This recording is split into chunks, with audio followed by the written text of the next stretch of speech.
मेरठ में एक petrol pump पर छापेमारी करने गए जिला आपूर्ति विभाग की टीम पर हमले का मामला सामने आया है। आरोप है कि छापेमारी करने गई टीम को पेट्रोल पंप मालिक और उसके गुर्गों ने जमकर पीटा है।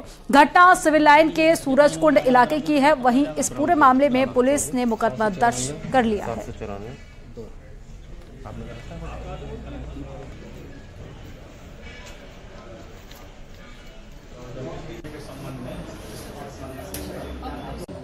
टीम पर आप जांच में सहयोग नहीं करें, जिस टीम द्वारा अभिलेख मांगे जा रहे हैं और टीम पर आप अनिर्णय आरोप लगा के जांच सरकारी जांच कार्य को पूरी बाधित करने का प्रयास किया गया है और जांच टीम पर जानलेवा हमला किया गया है।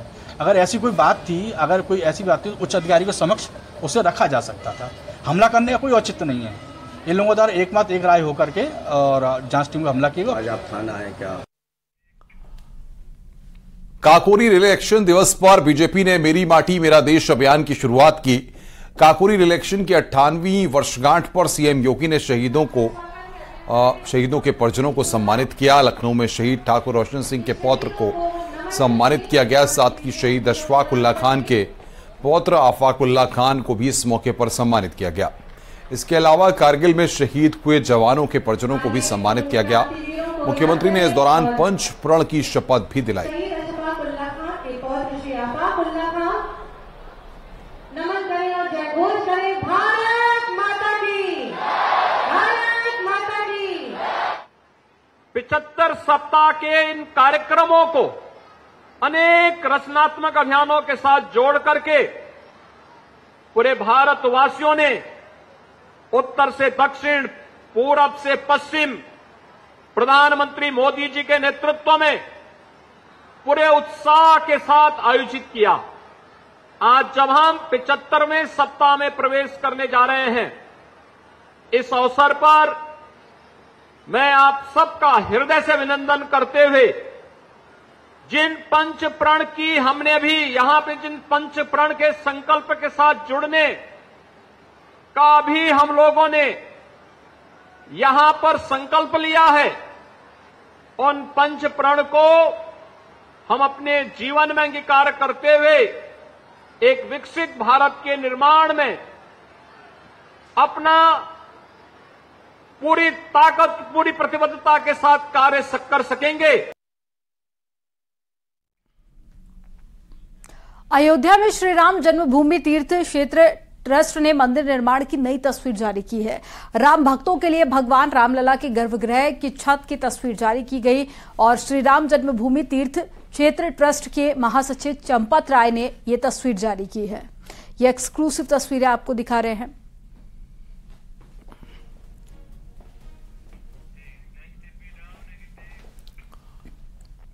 अयोध्या में राम मंदिर निर्माण के साथ ही हनुमान की भी स्थापना रामलला के द्वार पर किए जाने की तैयारी है। गर्भगृह की सीढ़ियों पर हनुमान की मूर्ति लगाई जाएगी। धार्मिक मान्यता है कि भगवान राम के दर्शन से पहले हनुमान से अनुमति लेनी पड़ती है। गर्भगृह के प्रवेश द्वार पर 2 सिंह, एक हाथी, गरुड़ और हनुमान की मूर्ति लगेगी।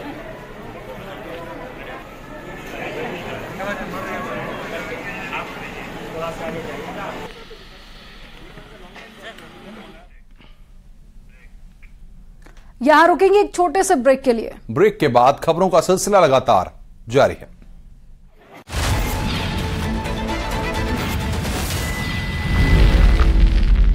नमस्कार, खबर दमदार में आप सभी का बहुत स्वागत है और मैं हूं आपके साथ अमनदीप और मैं हूं अनुपम। सबसे पहले बात कर रहे हैं बड़ी खबर की। ज्ञानवापी सर्वे को लेकर आज वाराणसी की जिला अदालत ने 2 महत्वपूर्ण दिशा निर्देश जारी किए हैं।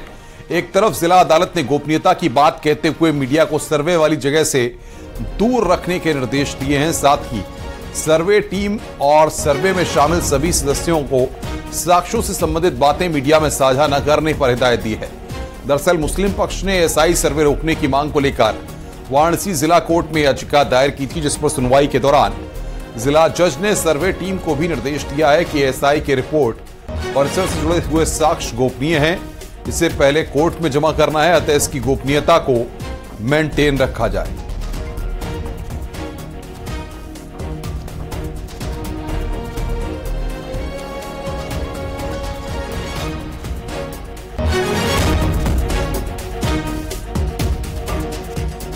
कि मतलब एएसआई को संबंध में कोई रिपोर्ट प्रसारित न करें और वहां पर मीडिया को जाने भी ना दिया जाए अंदर। तो मीडिया ऐसे भी नहीं जाती है, उनका कहना। राखी सिंह के प्रिजर्वेशन वाले में क्या? राखी सिंह के प्रिजर्वेशन वाले में हम लोगों ने ऑब्जेक्शन दाखिल किया है। राखी सिंह के अधिवक्ता ने कहा कि साहब हम इसका काउंटर दाखिल करेंगे। डेट लगी है? हाँ, डेट लगी है 17 को ही। जो रोक की मांग की थी एसआई सर्वे की, जो हाँ, उसका भी ऑब्जेक्शन इन्वाइट कर लिया, उसके लिए भी 17 तारीख निर्धारित किया। ऑब्जेक्शन स्वीकार हो गया मतलब? नहीं, ऑब्जेक्शन स्वीकार नहीं हुआ। हमारे एप्लीकेशन पर अपोजिट पार्टी से ऑब्जेक्शन इन्वाइट किया गया। अब उसका भी डिस्पोजल 17 को ही होगा। 17 को। देखिए, 2 एप्लीकेशन प्रार्थना पत्र पड़े हुए थे। एक मीडिया कवरेज पे था कि मीडिया के कवरेज करने से रोका जाए ये एसआई के जब तक सर्वे चल रहे हैं, और दूसरा जो है शुल्क के संदर्भ में था कि एसआई ने बिना शुल्क जमा किए कोर्ट में वो जो है एसआई का सर्वे की कार्रवाई कर रहे हैं, इसको रोका जाए। दोनों पे सुनवाई हुई है। मीडिया कवरेज पे उन्होंने कहा है कि एसआई का जो सर्वे रिपोर्ट आएगा वो कोर्ट में सीक्रेट रूप से जो है गुप्त रूप से जमा होगा, उसमें कहीं मीडिया में ये नहीं चलना चाहिए क्या मिला क्या नहीं मिला, और ये लीक भी नहीं होना चाहिए। मीडिया को भी उन्होंने निर्देश दिया कि इस तरह के साक्ष्यों को चाहे वो सही हो या गलत हो, इसको चलाने से कवरेज करने से ये बचें, ये डायरेक्शन उन्होंने दिया है। दूसरा जो है शुल्क की बात थी, शुल्क पे हम लोगों का ऑब्जेक्शन था आपत्ति करने के लिए। 17 तारीख का समय माननीय न्यायालय ने दिया है। 17 तारीख को हमारी आपत्ति दर्ज होगी और सुनवाई होगी। आप लोग की तरफ से यूपी विधानसभा के पूर्व स्पीकर हृदय नारायण दीक्षित ने कहा कि ज्ञानवापी को मस्जिद मानने वालों को अब इसे हिंदू मंदिर स्वीकार कर लेना चाहिए। जो यहाँ पर मस्जिद मानते आए हैं अभी तक ज्ञानवापी के स्थान को, तो हमारा उनसे बहुत आदर के साथ विनम्र अनुरोध है कि अब वो भी स्वीकार कर लें कि यहाँ पर एक हिंदू मंदिर था। अब तक जो रिपोर्ट आई है उसके संकेत यही हैं। आगे बढ़ते हैं। पीसीएस अधिकारी ज्योति मौर्य के खिलाफ आज से जांच शुरू हो गई है। 3 सदस्यीय जांच कमेटी के सामने आज ज्योति मौर्य के पति आलोक मौर्य पेश हुए। हालांकि आज उन्होंने जांच कमेटी के समक्ष अपना कोई बयान नहीं दर्ज कराया है। आलोक मौर्य ने जांच कमेटी को प्रार्थना पत्र देकर 20 दिनों की मोहलत मांगी है। आपको बता दें कि आलोक मौर्य ने अपनी एसडीएम पत्नी ज्योति मौर्य पर वित्तीय अनियमितता के गंभीर आरोप लगाए हैं। जांच कमेटी के अध्यक्ष एडिशनल कमिश्नर अमृतलाल बिंद के मुताबिक आलोक मौर्य के बयान और साक्ष्यों के परीक्षण के बाद ही ज्योति मौर्य के बयान दर्ज किए जाएंगे। सर मुझे इसकी जानकारी नहीं। मैं तो जब सर मुझे बस मैं देखने आया था कि कहाँ बुलाया गया, तो मैं यहीं बात तक आया था और फिर चला गया। तो लाल डायरी आपने आज प्रस्तुत की कमेटी के सामने? सर मैं भी समय मांगा हूँ। अच्छा ये बताइए, जो आपने साक्ष्य दिए हैं, जी सर, तो आपको लगता है कि वो साक्ष्य बहुत प्रामाणिक है? सर मैं इसीलिए सर समय मांगा हूँ कि थोड़ा सा मुझे समय दिया जाए। और किस तरीके के वो साक्ष्य मांगे गए हैं, उसमें क्या? सर जो मैंने एलिगेशन लगाए हैं उसी क्रम में मुझे, जी सर, तो मैं सर उसका समय लेकर थोड़ा सा। श्री आलोक कुमार मौर्य द्वारा एक शिकायती प्रार्थना पत्र दिया गया था, जिसकी जांच के लिए माननीय आयुक्त महोदय द्वारा एक कमेटी गठित की गई थी। आज कमेटी की बैठक में आलोक कुमार मौर्य को बयान के लिए बुलाया गया था।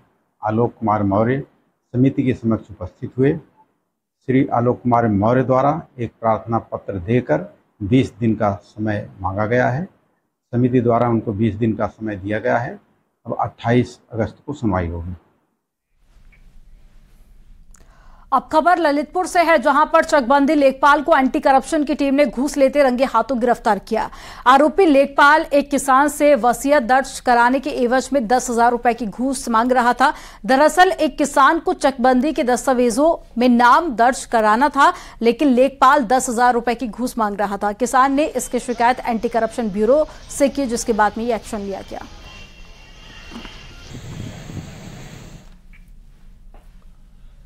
कानपुर से खबर है। बिजली आपूर्ति कंपनी यानी केस्को में हुए 1 करोड़ 68 लाख रुपए के घोटाले का पुलिस ने खुलासा किया है। क्राइम ब्रांच, साइबर सेल, स्वाट और सर्विलांस टीम की संयुक्त कार्रवाई करते हुए 6 लोगों को गिरफ्तार किया गया है। साथ ही आरोपियों के पास से 90 लाख रुपए की बरामदगी भी की गई है। जांच के दौरान कुछ और आरोपियों के नाम सामने आए हैं, जिनकी गिरफ्तारी के लिए कई टीमें अलग अलग जिलों में दबिश दे रही हैं। दरअसल ऑनलाइन पेमेंट में घोटाला किया गया था, जिसका खुलासा केसके को मिले भुगतान के मिलान करने पर पता चला।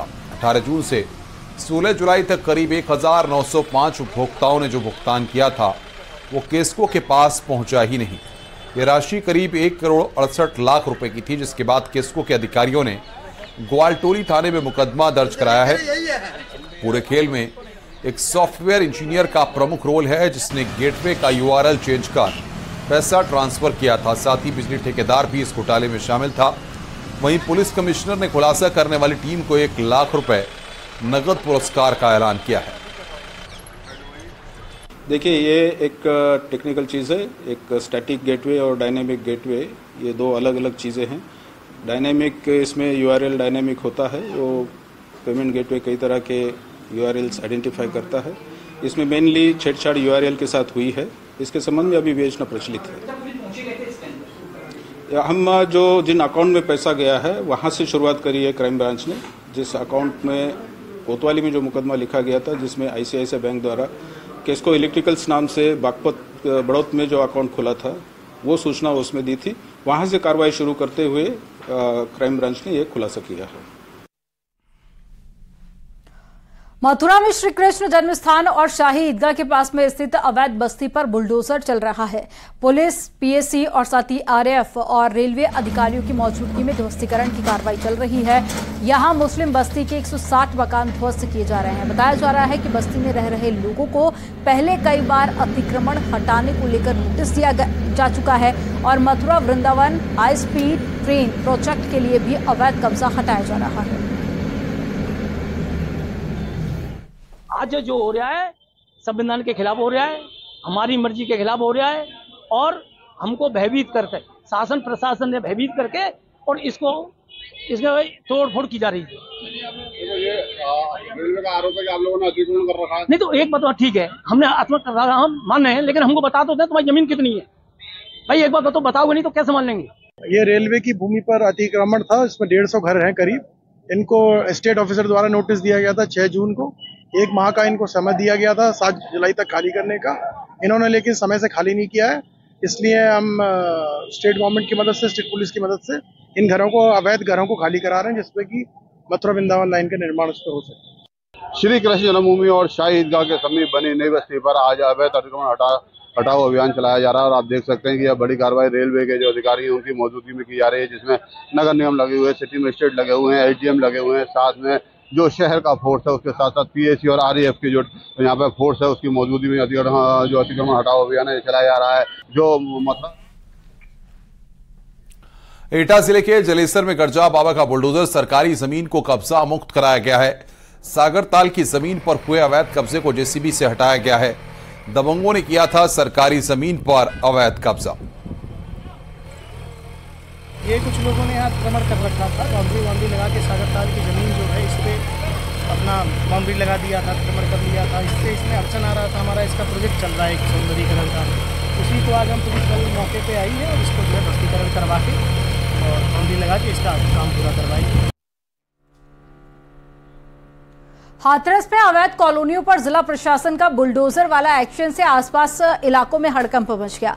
जिलाधिकारी की ओर से 32 कॉलोनियों के खिलाफ नोटिस जारी किया गया था, जिसमें 3 कॉलोनियों को ध्वस्तीकरण और साथ ही 29 कॉलोनियों को जवाब तलब कर जवाब मांगा गया था और मगर नोटिस का कोई भी संज्ञान नहीं लिया गया, जिसके बाद में आज ये एक्शन हुआ।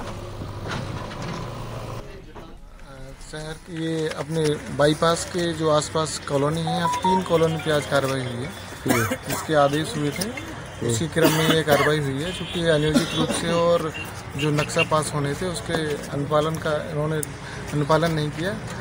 और इसके साथ साथ जो आगे जो कॉलोनी अन्य बची है उन पर भी जैसे जैसे आदेश होते जाएंगे उन पर कार्रवाई होती जाएगी। तो क्या ध्वस्त कराया गया है? हाँ, इन्हीं सभी कॉलोनी को ध्वस्त कराया गया है। सर, आज कितनी कॉलोनियाँ ध्वस्त करा दी हैं? आज 3 कॉलोनी पे कार्रवाई हुई है और आगे जो भी आदेश होंगे उसी के क्रम में कार्रवाई होगी। आगे बढ़ते हैं। हिमाचल प्रदेश के शिमला में सड़क हादसे का लाइव वीडियो सामने आया है, जहां सड़क पर कई गाड़ियां खड़ी दिख रही हैं। पुलिस भी सड़क पर दिख रही है। तभी सेब से भरा एक ट्रक तेज गति से सामने से आता है। पुलिसकर्मी ट्रक को हाथ दिखाता है, लेकिन ट्रक पलट जाता है। इस दौरान ट्रक की चपेट में वहां मौजूद कई गाड़ियां आ जाती हैं। इस हादसे में एक ट्रक में सवार पति पत्नी की मौके पर ही मौत हो गई, जबकि ट्रक ड्राइवर और क्लीनर घायल हो गए हैं, जिन्हें वहां मौजूद पुलिस ने हॉस्पिटल पहुंचाया है। शिमला किन्नौर नेशनल हाईवे पर मशोबरा बाइफरकेशन के साथ उस वक्त हुआ जब ट्रक रामपुर से सेब लेकर शिमला की ओर आ रहा था। आराम से आराम से आराम से आराम से आराम से टायर टूर फटे पड़े तेल छूट रहा है।